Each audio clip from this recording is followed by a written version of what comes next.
Mis hermanos, muy buenos días. De verdad que para mí es un enorme privilegio poder estar aquí en Laredo para predicar la palabra del Señor en esta mañana. Hemos estado orando por este evento, hemos estado orando por Eduardo Martorano, que es el otro conferencista del día de hoy.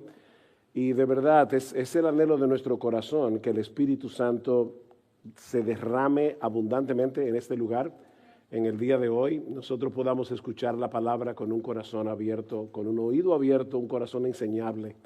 Pero vamos a orar una vez más y vamos a pedir al Señor que se complazca en bendecir la palabra predicada en esta mañana. Padre, nosotros queremos darte muchas gracias por darnos una vez más el enorme privilegio de predicar tu palabra. Nosotros te rogamos, oh Señor, en nuestra debilidad, que tú vengas con poder y glorifiques tu nombre. Tú has prometido usar tu palabra para obrar en los corazones de los que no te conocen y de aquellos que son tuyos. Y nosotros queremos pedirte, Señor, por favor, ven y háblanos porque necesitamos escuchar tu voz. Y todo esto te lo pedimos, te lo suplicamos en el precioso nombre de Jesús. Amén y amén. Seguramente muchos de ustedes se han topado con esta escena. Hay una madre amonestando a su hija, hablando y hablando y hablando sin parar, hasta que la hija le dice desesperada: por favor, mamá, deja de sermonearme. ¿Han escuchado eso? En el diccionario de muchas personas, la palabra sermón es igual a charla interminable de contenido altamente recriminatorio que tiene como finalidad sacar de quicio a los que escuchan. Eso es un sermón. Así que mucha gente continúa asistiendo a las iglesias cada domingo, mucha gente, pero yo me pregunto, ¿cuántos van a la expectativa de escuchar un buen sermón? Mañana es el día del Señor y tal vez muchos de ustedes van a ir a diferentes iglesias. ¿Cuántos se levantan por la mañana y dicen: wow, yo hoy voy a la iglesia con la expectativa de escuchar un buen sermón de la palabra de Dios? Y lo cierto es que aunque mucha gente va a la iglesia cada domingo, algunos van simplemente porque desean sentirse parte de una comunidad, otros porque disfrutan de la música de alabanza, otros van a la iglesia porque tienen buenos ministerios de niños y de jóvenes, y aún es posible que haya otros que vayan deseando escuchar una charla breve y terapéutica, salpicada de unos cuantos versículos aquí y allá, de muchas historias inspiradoras que nos ayuden a lidiar de alguna manera con nuestros problemas personales. Las 5 reglas del éxito y cosas así.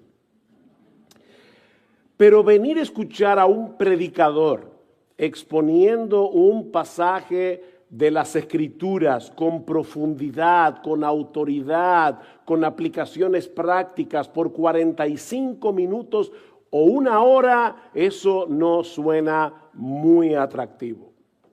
Y yo creo que esa es la razón por la que en muchos púlpitos en el día de hoy se ha dejado de predicar la palabra de Dios con profundidad, con seriedad, con fidelidad. Si a eso añadimos que algunos se sienten presionados, algunos líderes y pastores se sienten presionados cuando ven que a 2 cuadras de su iglesia hay una iglesia que no se distingue porque predica seriamente la palabra, pero está creciendo mucho. Y los hermanos de la iglesia quisieran ver su propia iglesia, ¿verdad?, teniendo el mismo éxito ministerial. Entonces es todavía más difícil encontrar buenos púlpitos donde hoy se esté predicando la palabra del Señor. De ahí la importancia del tema que quisiera tratar con ustedes para abrir esta conferencia. Mi propósito en esta hora es demostrar a través de 3 argumentos muy simples que la predicación expositiva es una joya que la iglesia local debe preservar a toda costa si realmente nosotros queremos ver a Dios obrando en nuestras iglesias, salvando a los perdidos, llevando a la madurez a los cristianos. Cuando yo hablo de predicación expositiva, me refiero a un tipo de predicación donde el predicador enseña lo que el Espíritu Santo quiso decirnos en un texto bíblico en particular. No lo que yo quiero que el texto diga, no lo que la iglesia quiere que el texto diga, sino lo que el texto realmente dice. Lo que el Espíritu Santo plasmó en ese texto de la palabra de Dios. Y yo pregunto, mis hermanos, ¿por qué insistir en seguir predicando la palabra de Dios de esa manera, exponiendo fielmente un texto bíblico y esforzarnos por hacerlo cada vez mejor si mucha gente no parece estar interesada en escuchar?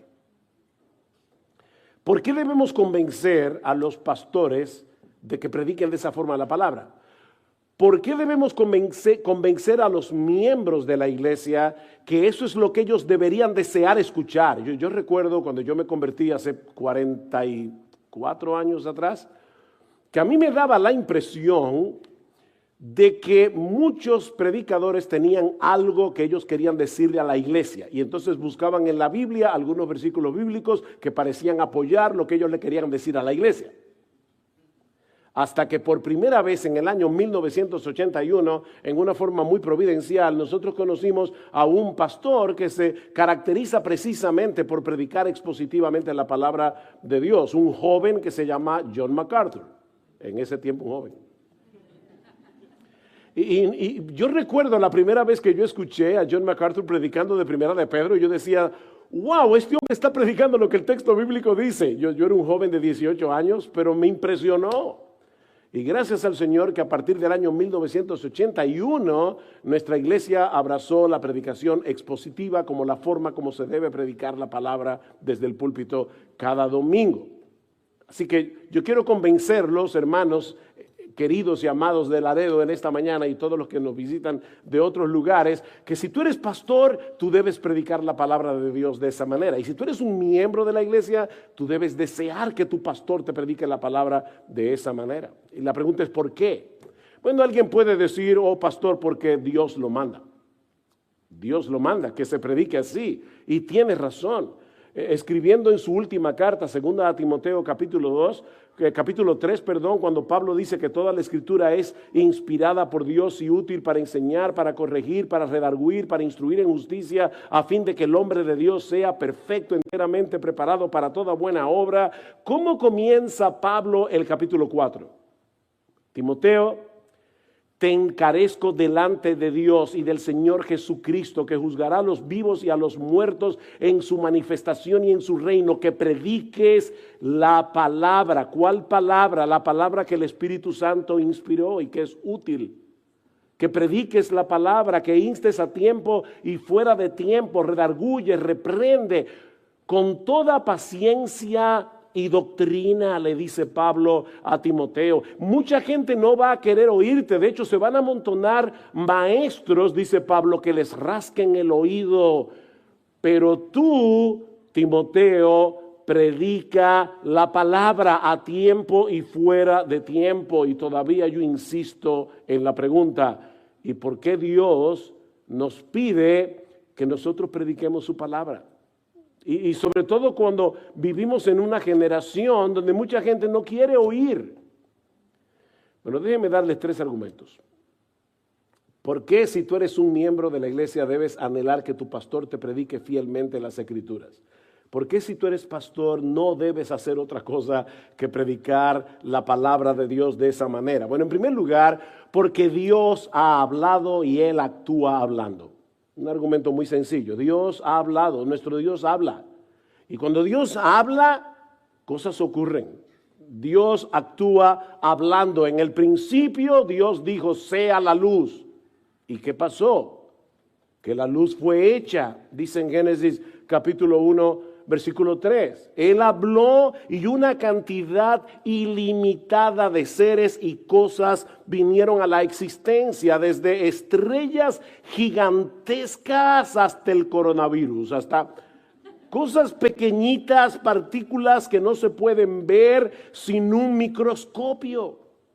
Y yo leí hace unos años que en la selva tropical del Amazonas viven unos 20 millones de especies de insectos, no de insectos, sino de especies. Unos 20 millones. Y mis hermanos, toda esa variedad fue creada originalmente por la voz de Dios. Por la palabra del Señor fueron hechos los cielos, dice el salmista en el Salmo 33, versículo 6. Y todo el ejército de ellos por la palabra de su boca. La creación es una prueba contundente del inmenso poder que desata la palabra de Dios cuando es pronunciada. Esta palabra tiene poder. Y debemos tomar en cuenta que el universo, así de extraordinario, así de grandioso como es, no es más que una pequeña muestra de lo que Dios es capaz de hacer por medio de su voz. Hay un pasaje en el libro de Job, cuando se describe las maravillas del universo, y luego en Job capítulo 26, versículo 4, él nos dice que lo que estamos viendo es apenas los bordes de sus caminos y cuán leve es el susurro que hemos oído de él, pero el trueno de su poder, ¿quién lo puede comprender? Ustedes escucharon eso. La creación es el producto del susurro de Dios. ¿Tú te imaginas si él hubiera tronado? Eso es lo que Job está diciendo. ¿Tú te imaginas si nosotros pudiéramos ver el trueno de su poder?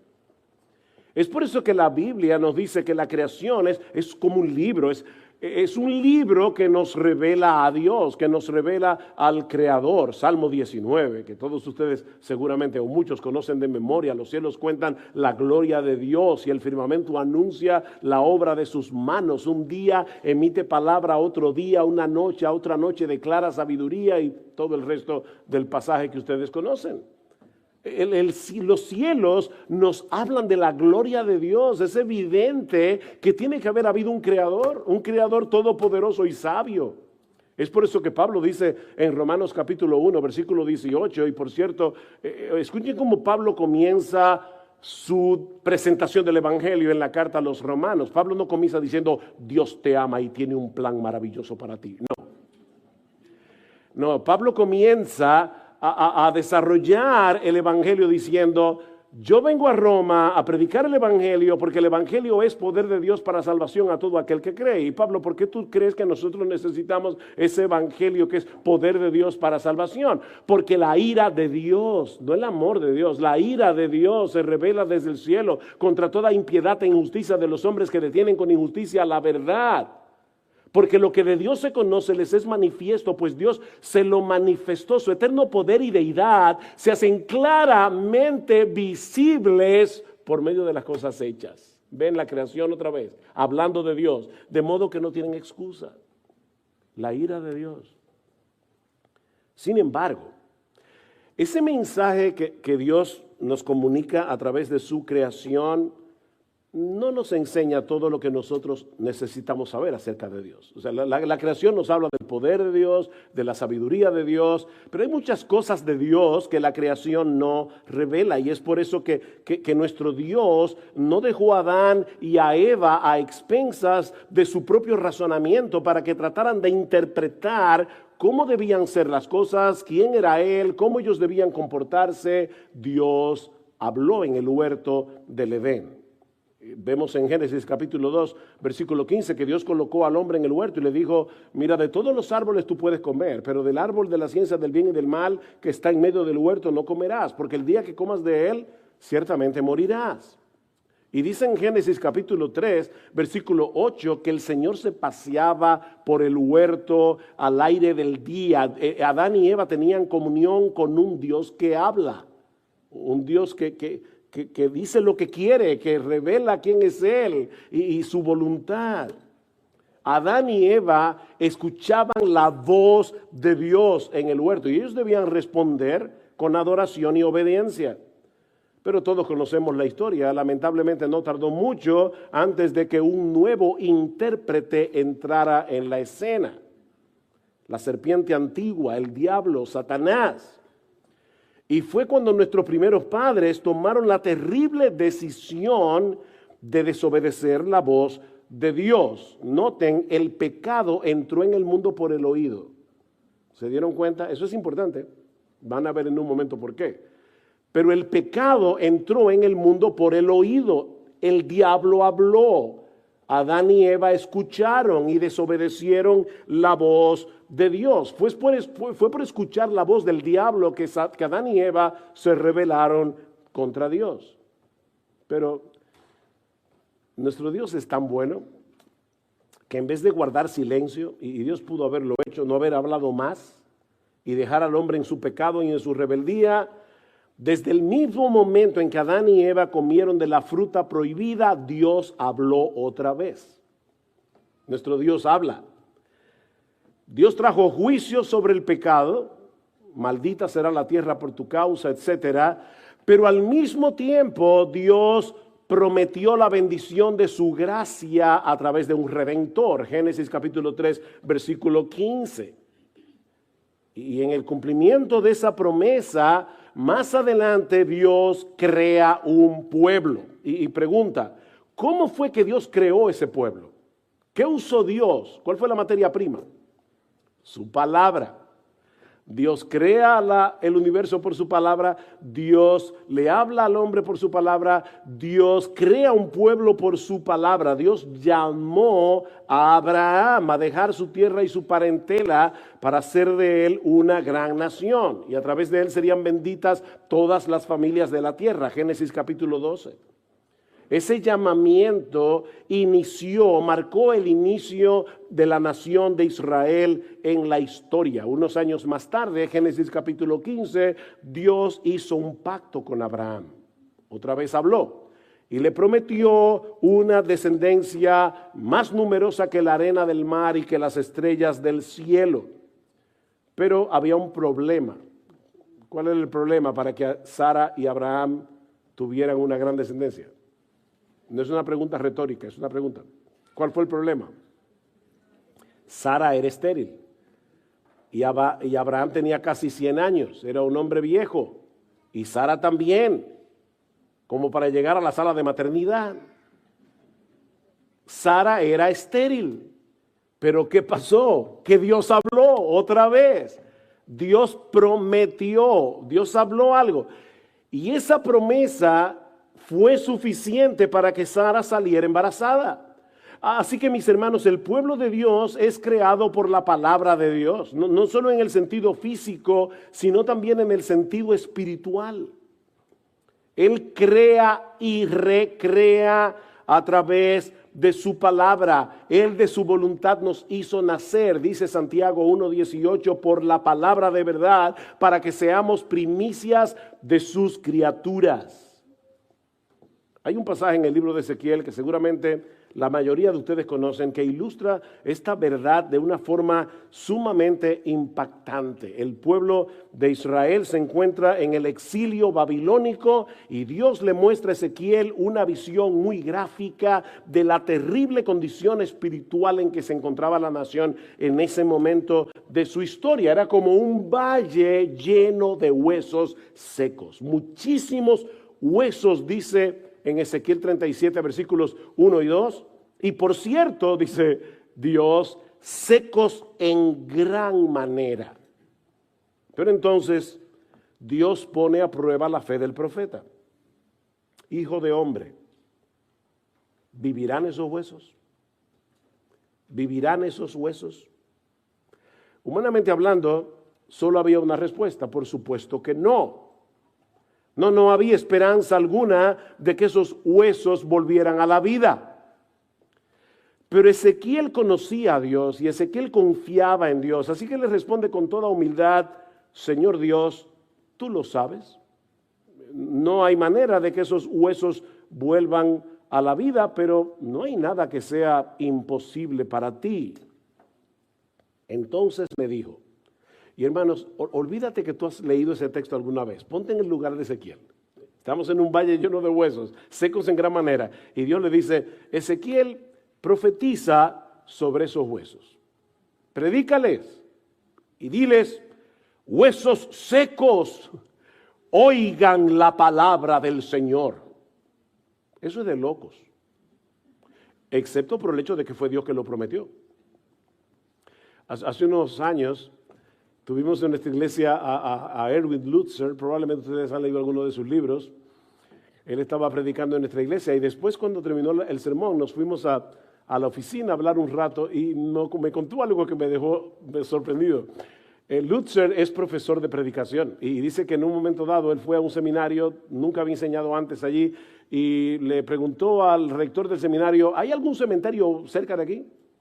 Y le dijeron: sí, ok, mira, yo quiero que me alquilen una van porque yo quiero llevar a todos mis estudiantes al cementerio. Literalmente, los montó en la van, los llevó al cementerio y le dijo: escojan una tumba. Y yo cogí una de un tal Jonathan. Y entonces cada uno, y los estudiantes se miraban unos a otros y decían: ¿de verdad, en serio, escoge una tumba? Y todos los estudiantes se pusieron medio nerviosos. Ok, ahora predícale. ¿No se atreven? Ok, voy a comenzar yo. Y comenzaba: Jonathan, levántate. Y obviamente no pasaba nada. Bueno, tal vez debo gritarle más. Jonathan. Al rato dice Lutzer que él le pregunta a los estudiantes: ¿cómo ustedes se sienten? Estúpidos, ¿verdad? Le digo: miren, acostúmbrense a esto, porque esto es lo que ustedes van a hacer a partir de ahora todos los domingos. Predicarles la palabra a gente muerta, muertos en sus delitos y pecados. Pero Ezequiel obedeció y comenzó a profetizar. Y dice el pasaje en Ezequiel 37 que de inmediato se escuchó un ruido atronador en el valle, mientras miles y miles de huesos comienzan a movilizarse en busca de su contraparte hasta juntarse cada hueso con su hueso. Dice: después subieron los tendones, después la carne, después la piel. Pero seguían siendo cadáveres esparcidos en el valle hasta que Ezequiel profetiza de nuevo y clama al Espíritu que viene desde los cuatro vientos que soplaban sobre ellos, y volvieron a la vida por el Espíritu de Dios. Y el Espíritu entró en ellos, Ezequiel 37:10, y vivieron y se pusieron en pie un enorme e inmenso ejército. Mis hermanos, cuando Dios habla para salvación, los muertos vuelven a la vida. Eso fue lo que sucedió con Lázaro. Lázaro, ven fuera. Y la voz de Cristo fue suficiente para levantar de los muertos a un hombre que llevaba 4 días en la tumba. Y eso es, mis hermanos amados, lo que ocurre cada vez que un pecador viene a Cristo en arrepentimiento y fe. Es que Dios habló a través de su palabra, y a través de esa palabra Dios le dio vida. Tú estás aquí sentado hoy, si tú eres cristiano, porque Dios te habló. Y por su voz te levantó de los muertos. Y Él os dio vida a vosotros cuando estabais muertos. No agonizando. Muertos en sus delitos y pecados. Pero ahora debemos dar un paso más adelante. Ya hemos visto, Dios habla, y cuando Dios habla, su poder se desata. Pero en segundo lugar, y este es mi segundo argumento, Dios nos habla hoy a través de su palabra escrita. Aquí está la voz de Dios. Dios nos habla hoy a través de su palabra.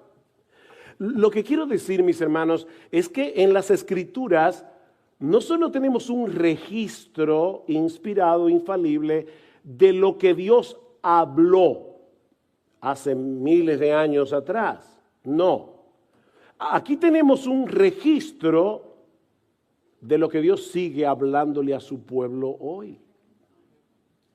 Hay un pasaje en Hebreos capítulos 3 y 4, donde vemos un ejemplo de esta permanencia viva de la palabra de Dios.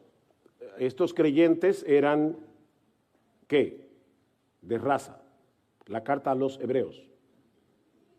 Eso es como de qué color es el caballo blanco de Napoleón. ¿A quiénes se les escribió la carta a los hebreos? A un grupo de hebreos, a un grupo de judíos, israelitas de nacimiento que profesaban la fe de Cristo, pero estaban siendo presionados a volver al judaísmo otra vez, a la Pascua, a sacrificar. Y no quiero ser irónico, de verdad, ni quiero ser ofensivo, pero lamentablemente estos hebreos, estos israelitas, estaban siendo tentados a hacer lo que muchas iglesias evangélicas están haciendo en el día de hoy, celebrando las fiestas judías, como si el evangelio ya no fuera una realidad en el día de hoy, como si Cristo no hubiera venido. Ellos estaban siendo tentados a volver otra vez. Y por eso el autor de la carta tiene que darles una advertencia, por lo cual, como dice el Espíritu Santo, si oyeres hoy su voz, no endurezcáis vuestros corazones como en la provocación, en el día de la tentación en el desierto, donde me tentaron vuestros padres. El autor está haciendo alusión a lo que ocurrió en la época de Moisés, poco tiempo después de cruzar el Mar Rojo. ¿Recuerdan en Éxodo capítulo 17? Ellos están en pleno desierto, el pueblo peca gravemente contra Dios en Refidim, era el lugar, acusando a Dios de haberlos sacado de Egipto con promesas falsas para matarlos en el desierto. Mis hermanos, eso es increíble. Dios amó a este pueblo, los rescata de la esclavitud y ellos están acusando a Dios de ser un mentiroso y de ser un genocida. Era como para que Dios arrasara con el pueblo. ¿Y saben lo que hace Dios? Dios decide asumir el castigo que ellos merecen. Así que se coloca Dios encima de la peña en Horeb. Y le ordena a Moisés golpearla con una vara. Y con el golpe salió tanta agua que todo el pueblo pudo calmar su sed. De hecho, dice en el Salmo 105, creo que fue un río, no fue un chorrito de agua. Es un torrente de agua. El pueblo es culpable, pero Dios decide recibir el castigo que ellos merecen. Y por medio de ese acto de amor, les provee todo el agua que necesitan. Es por eso que Pablo dice en 1 Corintios capítulo 10 que el pueblo bebió de la roca que los seguía y esa roca era Cristo. ¿Está Pablo espiritualizando el texto? No, es que el ángel de Jehová realmente estaba sobre la peña cuando Moisés la golpeó. Jesús preencarnado, bueno, no Jesús, porque no era Jesús todavía, pero el Hijo de Dios preencarnado fue golpeado sobre la peña de Horeb.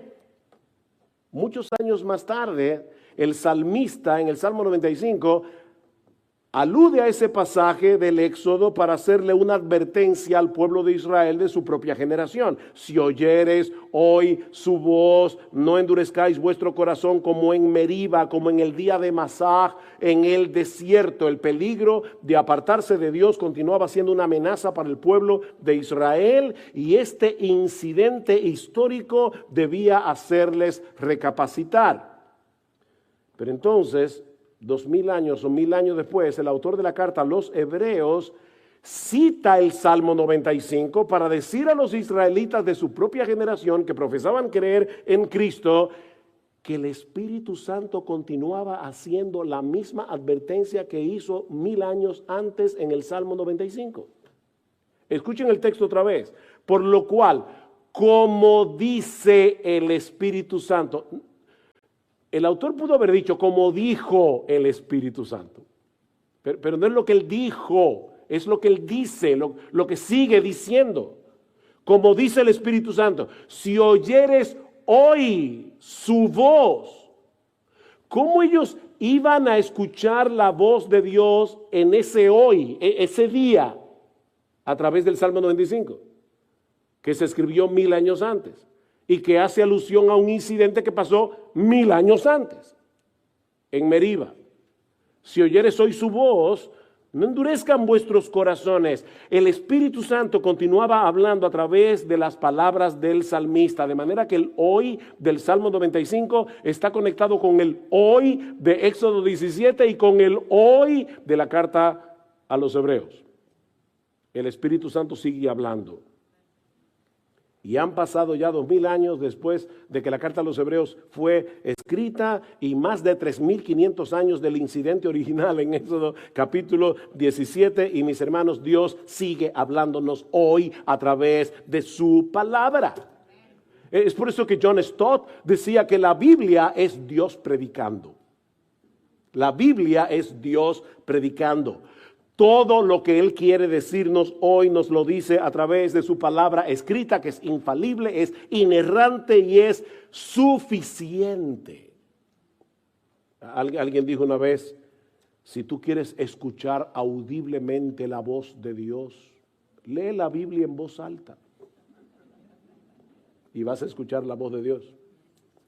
Ese es el instrumento que Dios ha usado, sigue usando y usará para obrar en su iglesia y en el mundo hasta la segunda venida en gloria de nuestro Señor Jesucristo. Así que si tú crees eso, mi amado pastor, predicador que estás aquí, deja que el texto bíblico hable, porque la Biblia es Dios predicando. Si tú eres un miembro de la iglesia, tú debes desear escuchar la voz de Dios a través de su palabra.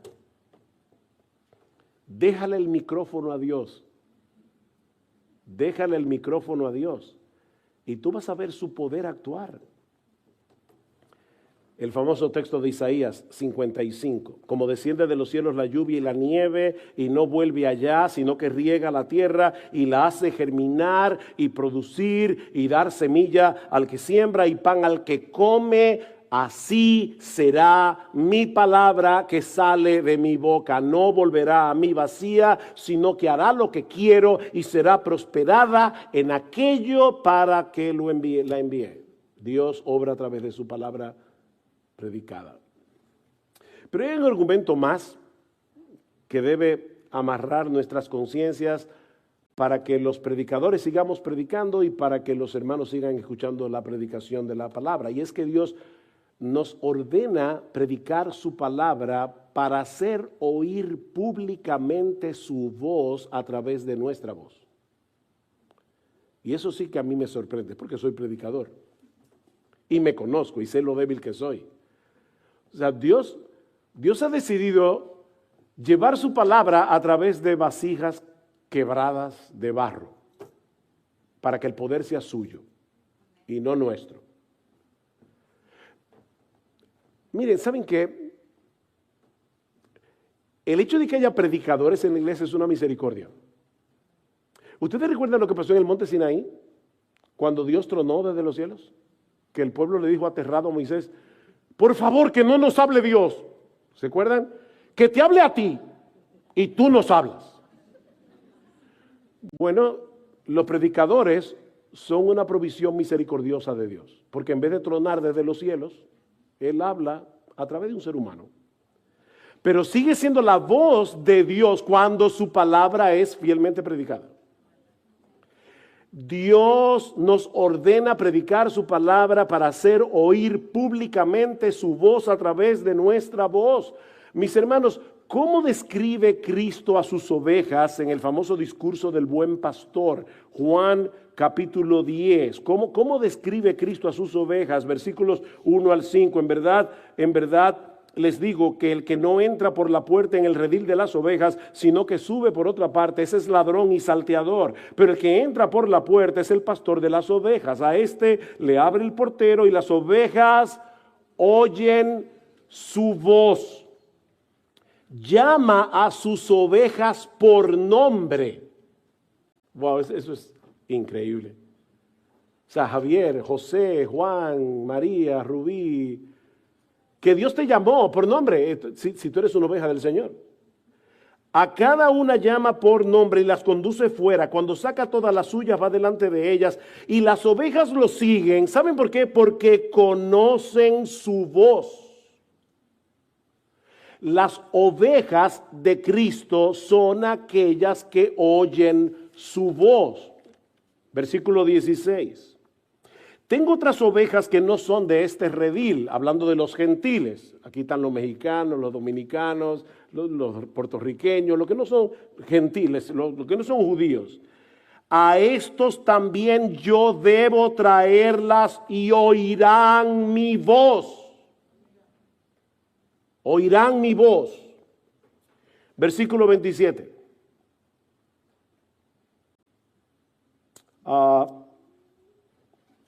Mis ovejas oyen mi voz y yo las conozco y me siguen y yo les doy vida eterna. Mis ovejas oyen mi voz. Eso es lo que distingue las verdaderas ovejas de Cristo de las que no lo son. Ahora la pregunta es, ¿cómo ocurre eso en el día de hoy? ¿Cuál es el medio a través del cual el buen pastor de las ovejas habla al corazón de los que son suyos para que vengan a él y le sigan? ¿Cómo el Espíritu Santo hace eso? ¿Cómo Cristo hace eso? Yo recuerdo la primera vez que yo fui a una iglesia evangélica, yo tenía como 17 años, casi 18, y escuché la predicación y me sorprendí muchísimo, pero era un incrédulo, bueno, un incrédulo absoluto. Y yo me acuerdo que yo les dije al grupo, miren, yo voy a seguir viniendo porque es un grupo interesante, pero que conste, yo nunca me voy a convertir. Nunca. Sorprendentemente, yo le contaba a unos hermanos aquí ayer, en estos días, sorprendentemente, yo llegué a mi casa y le dije, mira Señor, honestamente yo no creo en ti, yo no sé si tú me estás escuchando, tal vez yo estoy aquí como un tonto hablando con nadie, pero si tú me estás oyendo yo te quiero conocer. Y el lunes comencé a leer la Biblia, por primera vez en mi vida. Y ese día, ese lunes, yo me convencí de que todo esto era verdad. ¿Cómo pasó eso? No fue con argumentos filosóficos o apologéticos, fue simplemente leyendo la palabra de Dios. Yo estaba totalmente convencido de que este libro era la palabra de Dios y de que Jesucristo era el Dios encarnado que había muerto por mis pecados.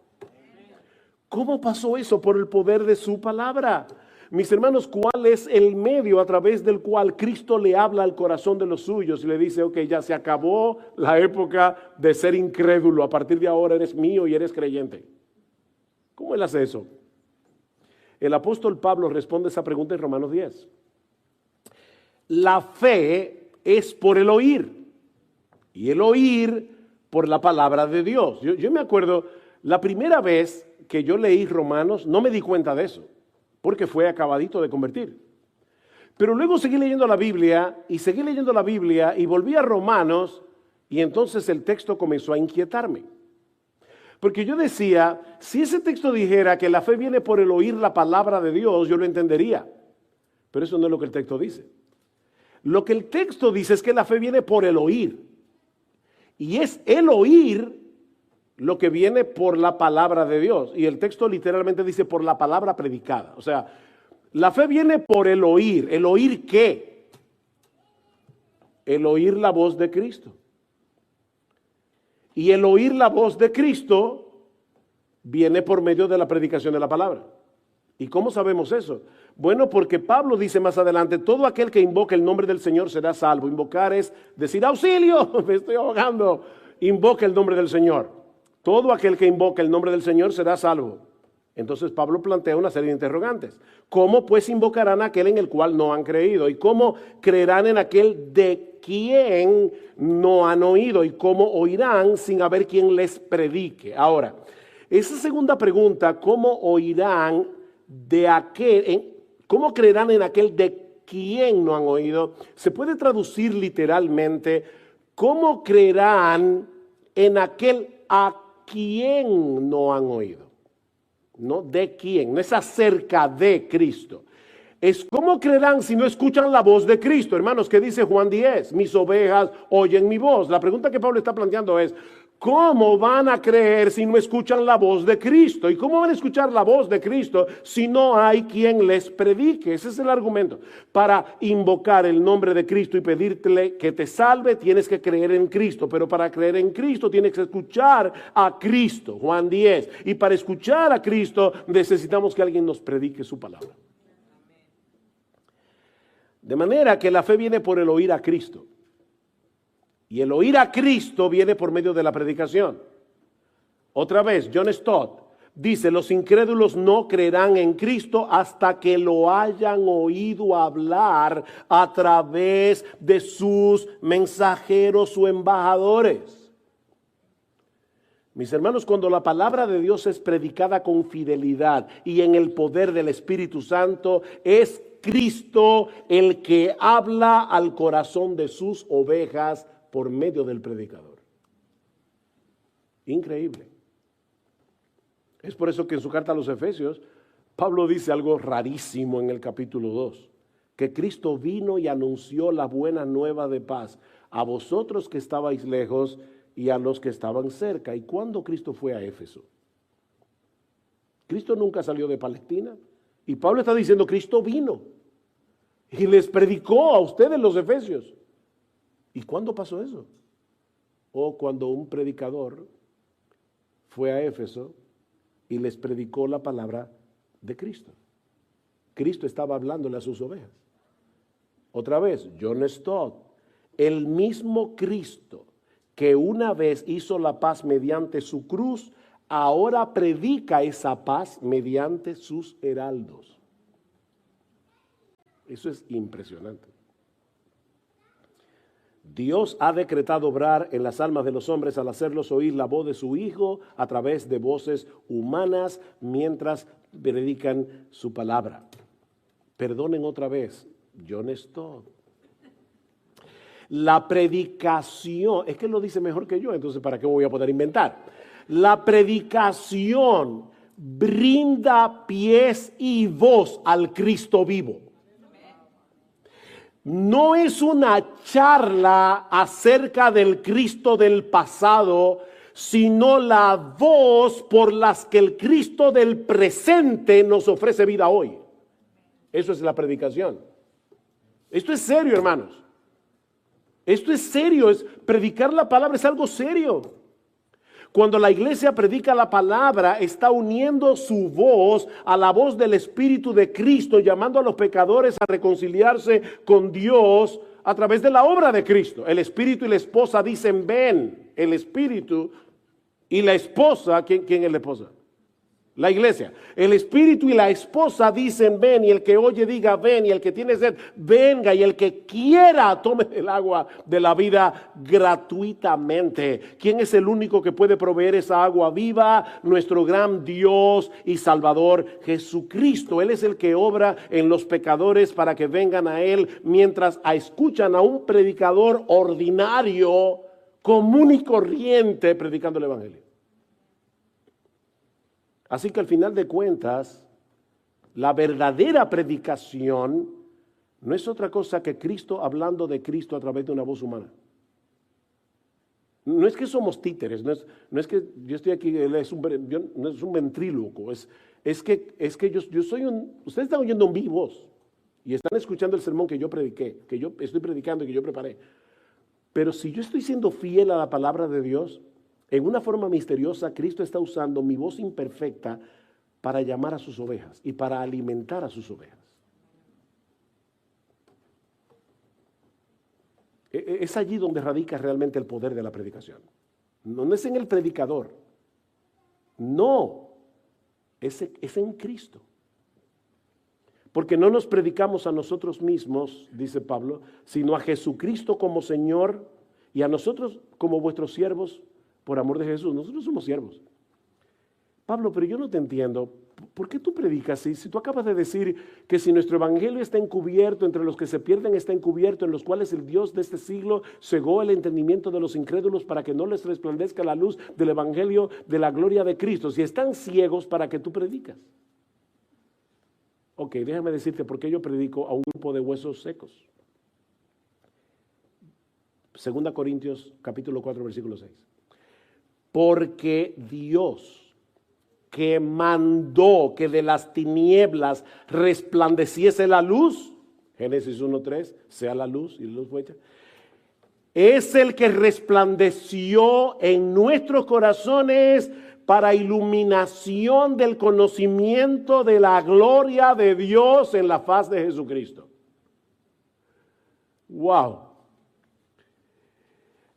mientras predicamos a Jesucristo, el mismo Dios que en el principio dijo, sea la luz, y la luz fue hecha, viene a un pecador que está muerto en sus delitos y pecados, y Cristo le dice, sea la luz, y de repente tú ves lo que tú nunca antes habías visto, que tú eras un pecador, tan pecador que mereces el infierno, pero que el hermoso, maravilloso, extraordinario, glorioso Hijo de Dios se hizo hombre, vivió una vida perfecta y murió en la cruz del Calvario para que todo aquel que en él cree no se pierda, mas tenga vida eterna.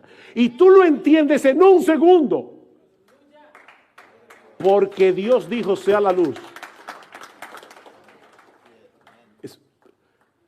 Eso es impresionante. Me encanta cómo lo dice Isaac Watts, es un teólogo y compositor inglés, mitad del siglo XVIII. Este es uno de mis himnos favoritos.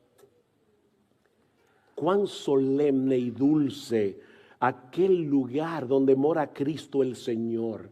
Allí de sus manjares Él despliega lo mejor a través de su palabra. Banquete rico, el corazón admirado clama así, ¿por qué, Señor? ¿Por qué será que me invitaste a mí? ¿Por qué me hiciste oír tu voz y entrar y ver tu bondad? Si miles de hambre mueren ya rehusando tu verdad, pues el mismo amor que el manjar sirvió dulcemente a entrar me llevó. De lo contrario, en mi pecado aún habría estado yo. El mismo amor que sirvió el manjar, dulcemente me entró, me llamó a entrar por su voz. Ven, hermanos, la predicación es mucho más que una charla bíblica. De hecho, yo tengo una preocupación muy seria. Yo no sé qué hora yo empecé. Ok, ya estoy terminando. No se preocupen. Yo tengo una preocupación muy seria, se lo digo de corazón, una de mis más grandes preocupaciones en los últimos años. Y es que a veces yo escucho a un predicador y digo, ¿está predicando o está dando una charla? Porque la predicación es más que una charla bíblica. Es predicación. Y tú dirás, ¿qué diferencia hay? Yo no te lo puedo explicar, pero tú lo vas a saber cuando lo escuches. Hay una diferencia entre el heraldo de Dios y alguien que está dando una charla. La predicación es más que una charla bíblica, mis hermanos. Es el instrumento primordial escogido por Dios para llevar a cabo su obra en el mundo al hacer oír públicamente su voz a través de sus mensajeros. Pues ya que en la sabiduría de Dios el mundo no conoció a Dios, mediante la sabiduría agradó a Dios salvar a los creyentes por la locura de la predicación. Porque los judíos piden señales, igualito que hoy. Yo quiero ver milagros.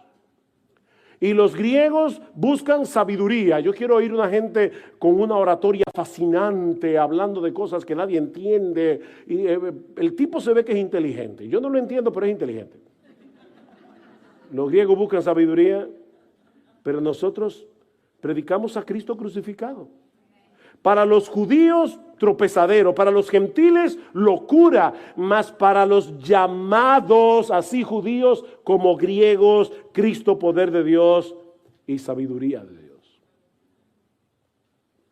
Hermanos, ¿qué hemos visto hasta aquí? Dios ha hablado y Él actúa hablando. Él sigue hablando hoy a través de su palabra escrita. Y Él nos ordena predicar su palabra para hacer oír públicamente su voz a través de nuestra voz. Y ahora yo te pregunto, ¿tú crees eso? ¿Tú crees que Dios obra a través de su palabra y que los predicadores somos sus portavoces? Pablo dice en 2 Corintios capítulo 5 versículo 20 que nosotros somos embajadores en nombre de Cristo, como si Dios rogase por medio de nosotros. Somos embajadores y la idea es, Dios está hablando de parte de nosotros, por medio de nosotros. Y unos capítulos antes, 2 Corintios 2, 17, Pablo dice que nosotros hablamos de parte de Dios y delante de Dios. De parte de Dios. Si nosotros creemos eso, no deberíamos permitir, mis amados hermanos, muchos de ustedes no son predicadores, son miembros de iglesias. No deberíamos permitir que ninguna cosa sustituya la predicación de la palabra de Dios cuando su pueblo se congrega para adorarle. Y lo que vemos en el día de hoy son cultos que duran 2 horas y pico y la predicación dura 10 minutos. Hay algo malo ahí, hay algo que no está bien. Miren, hermanos, los que me conocen saben que a mí me encanta cantar y me encanta cantar a todo pulmón. Ese es un problema, porque cuando voy a predicar mi esposa me dice, amor, amor, tu garganta. Pero debemos venir a la iglesia con la conciencia de que lo que Dios tiene que decirnos es más importante, infinitamente más importante que lo que nosotros tenemos que decirle a Él. Nosotros le hablamos a través de nuestros cánticos, a través de nuestra oración, pero la voz de Dios es más importante que la nuestra. Podemos llenar las iglesias haciendo muchas cosas entretenidas, pero no veremos a un solo pecador venir de la muerte a la vida, a menos que la palabra de Dios resuene con poder en medio del valle de huesos secos. Es la palabra de Dios. ¿Recuerdan la historia del rico y Lázaro? Padre Abraham, manda a alguien que vaya y le predique a mis hermanos. Y Abraham le dice, ellos tienen a Moisés y a los profetas, que lean su Biblia. No, Padre Abraham, no, así no. Ellos nunca van a leer ese libro, pero si alguien se levanta de los muertos, ellos van a creer. ¿Saben lo que le dice, lo que Jesús pone en boca de Abraham? Si no oyen a Moisés y a los profetas, tampoco se persuadirán, aunque alguno se levante de los muertos. Si no oyen este libro, no se van a convertir. Van a estar...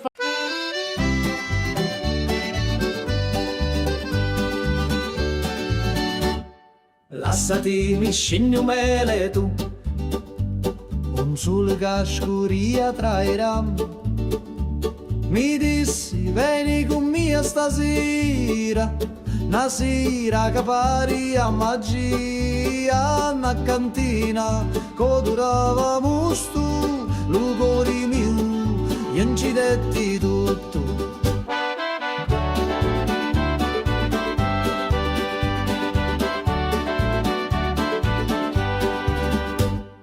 Gira chiagnina lenta e sorda, e giro frasso che canta ancora, che non è vino rosso come fuoco, ambivio frasso, scordavo loco, manichini, dove speranza, da sta terra tutto danza.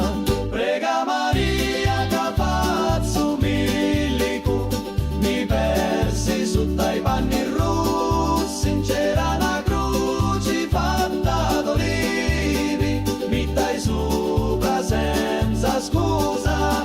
Prega Maria, non saccio più, se era morio era tabù. Ammuzzo tutto frasso, scioglieva cori come passo. C'era notte in vento, con una luna appesa senza pentimento. Una voce mi chiamava tu funno, scendi ancora un perdi sto mondo. Da cantina il tempo si ferma, ogni goccia è storia eterna. Cutti a me lato, cutti a me cori, sti cacciato non mori, scuro fora, ma luci dentro, a voci to, sempre mi senta. Prega Maria che pazzo milico, mi persi sotto i panni rossi, c'era una croce fatta d'olivi, mi dai sopra senza scusa. Prega Maria, non saccio più, se era morio era tabù. Lasciati mi scegli mele tu, ogni volta, ogni giornata, a te attorno in ta cantina, con vino speranza passa è una piccola rovina.